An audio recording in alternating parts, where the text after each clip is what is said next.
Strange detail in the police report. 4 drunk young men in the hospital claimed they were attacked by a ghost. But the security camera showed something else. A 58-year-old taxi driver had neutralized 4 people in 15 seconds.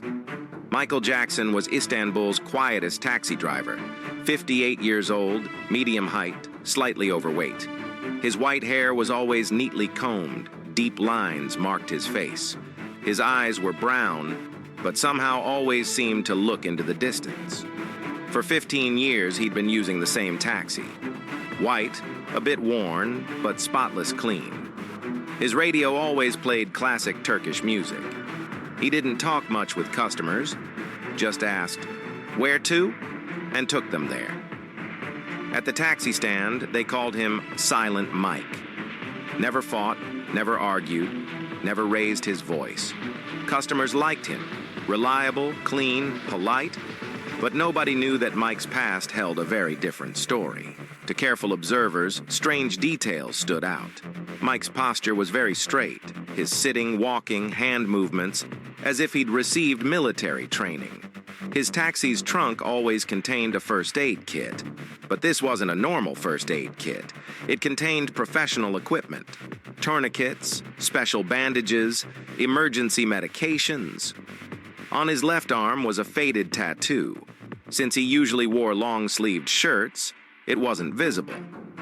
But on summer days when he rolled up his sleeves, curious eyes tried to catch a glimpse of that tattoo. The tattoo was a special emblem with sea wings.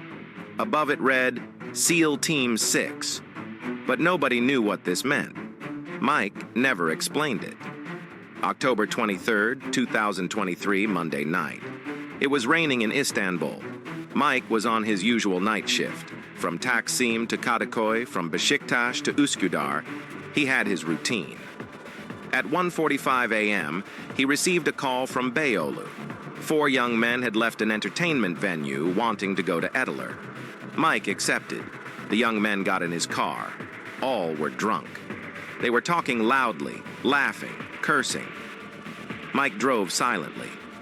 At first, they seemed like normal customers, but their behavior worsened along the way. They started insulting Mike. "Speed up! You're driving like a snail!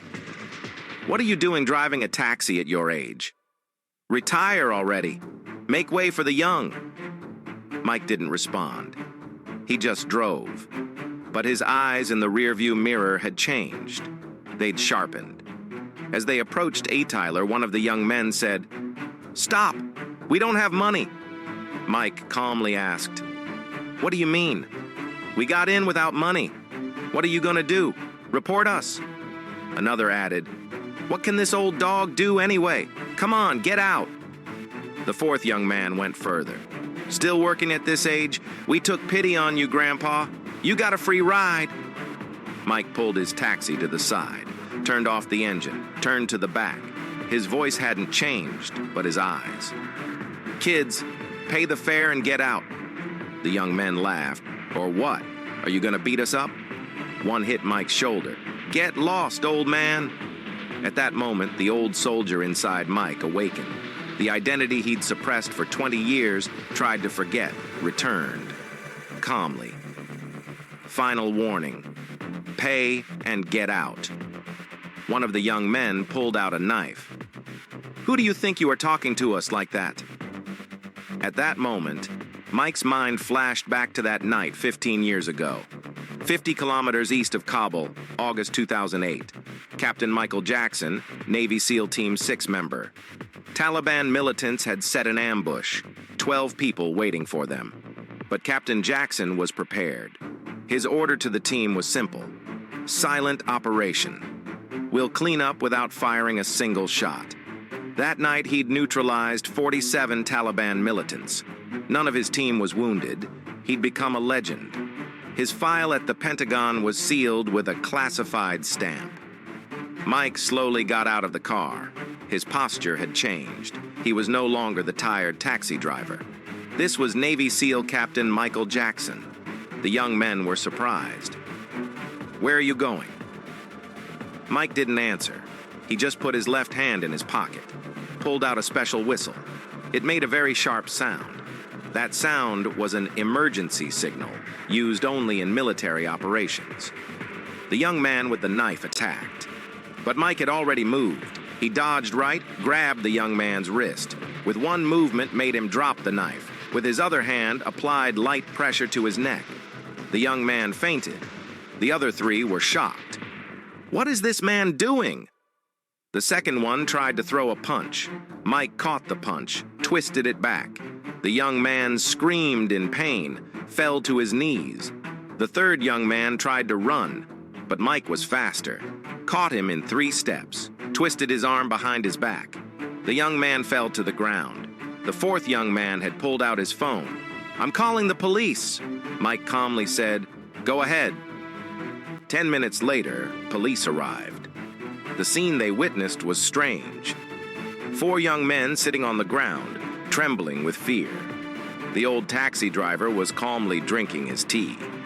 The police officer asked, "What happened here?" One of the young men, "This man beat us up, like a ghost. He's not normal." Another, "We were just joking around." He suddenly changed. At the police station, their statements were taken. "Officer, this man isn't normal, like a robot. He didn't get tired, didn't sweat. He floored us in seconds." His eyes changed, like he became someone else. "He was like a ghost. We couldn't understand what he did." Police decided to investigate Mike's background. The next day, Mike's file was examined at the police headquarters. When a senior officer opened the file, he was surprised. This file is partially classified. There's military background. When they accessed military records, the truth emerged. Captain Michael Jackson, Navy SEAL Team 6, 1995 to 2010 active duty. 3 medals, Purple Heart, Bronze Star, Silver Star. The police commissioner called Mike back. "Mr. Jackson, you have military background." Mike smiled. "Old stories. Navy SEAL Team 6. This is a very serious unit. Used to be. Now I'm a taxi driver." The commissioner showed the file. 47 enemy soldiers in Afghanistan in a single operation. Is this real? The past. It doesn't matter anymore. News reached TV stations and newspapers. They ran headlines like, "Secret Hero Taxi Driver." But Mike didn't give interviews. He only said, "I defended myself against my customer." Nothing more. The next day, taxi drivers treated him differently. No longer Silent Mike, but Captain. There was respect in their eyes. Old customers called him specifically, "Captain, use our taxi." Mike with his usual calm. "I'm just a driver. I carry everyone." A week later, an unexpected call came from the Pentagon. An English-speaking voice. "Sergeant Thompson, this is Pentagon. We heard about the incident." Mike answered in English. "I'm retired, sir. Just a taxi driver now."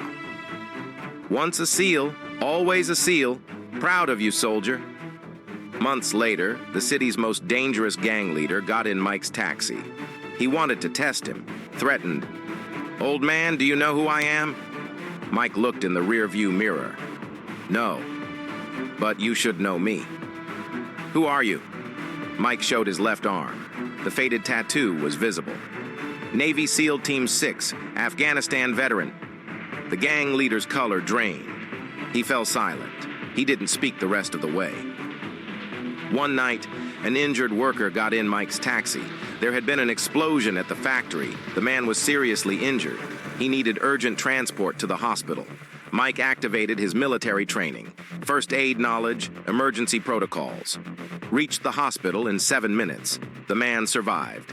The doctor asked, "How did you act so quickly and calmly?" "Habit." One day, someone familiar got in his taxi. His old Navy SEAL teammate, Jake Williams. He'd come to Istanbul specifically to see Mike. "Mike, finally found you!" "Jake, what are you doing here?" "Looking for you. Pentagon is curious about you." Jake brought Mike a special offer. "We're starting a private security company. We want you as manager." Mike shook his head. "Jake, that life is over. I'm a taxi driver now. But you still have the skills. Tonight's incident proved it. The past should stay in the past. Jake asked curiously, "Why did you quit?" "You were one of our best commanders." After a long silence, Mike said, "I saw a lot in Afghanistan, Jake. Did a lot. I was seeking peace. I found it in this city with this taxi, serving people. But this is waste." "No, Jake. This is service, a different kind of service." Months passed. Mike's story became an urban legend. Young people started showing him respect. His mere presence deterred bullies. Taxi drivers took him as an example. We should be like Mike, calm, reliable, brave. One night, a pregnant woman went into emergency labor. Her husband frantically stopped Mike's taxi. "Please, my wife is giving birth." Mike, with military composure, "Get in. We'll reach the hospital in 6 minutes." During those 6 minutes, he encouraged the woman, calmed the husband. The baby was born just as they arrived at the hospital. The baby was healthy. The couple was very happy. At the hospital, the doctor said, "Thanks to your taxi driver friend, everything went well. Very experienced person." Mike just smiled. "My duty." The couple decided to name their baby Michael. One evening, an unexpected passenger got in Mike's taxi. An old enemy, Taliban commander Rashid Ahmed, whom he'd captured in Afghanistan. He'd been released from prison and come to Istanbul. Rashid recognized Mike. You're that American commander." Mike looked in the rearview mirror.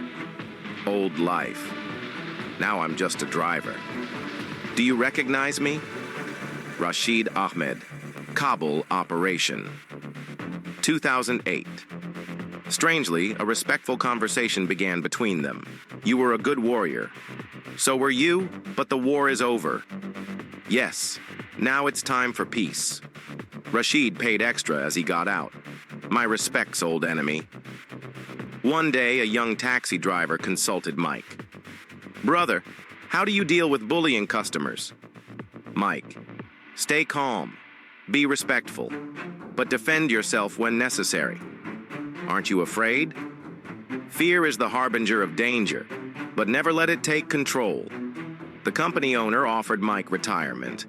"Mr. Jackson, you've reached the age. Retire."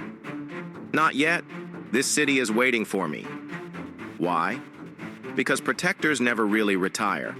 Only their duty station changes. Mike's last major incident was a terrorist attack attempt. Seeing a suspicious bag in Sultanahmet, Mike recognized it as a bomb with his military experience.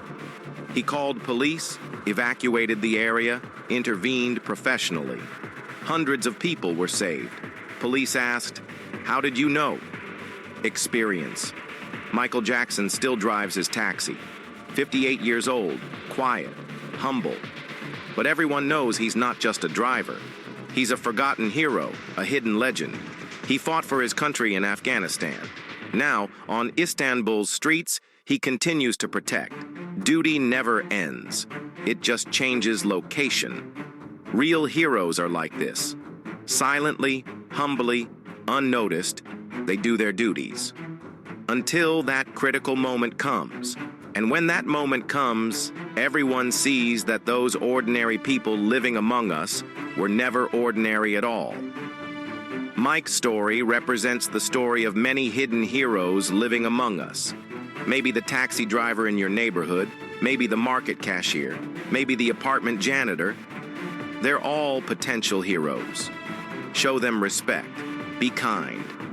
Because real heroes don't announce their heroism. They only reveal it when necessary.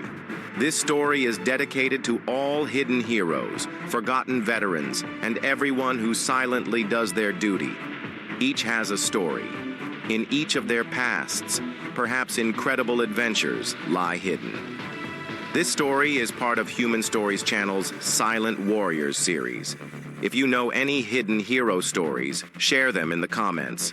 Every story can inspire someone else. Don't forget to like the video, subscribe, and turn on notifications, because every week we share such unforgettable stories.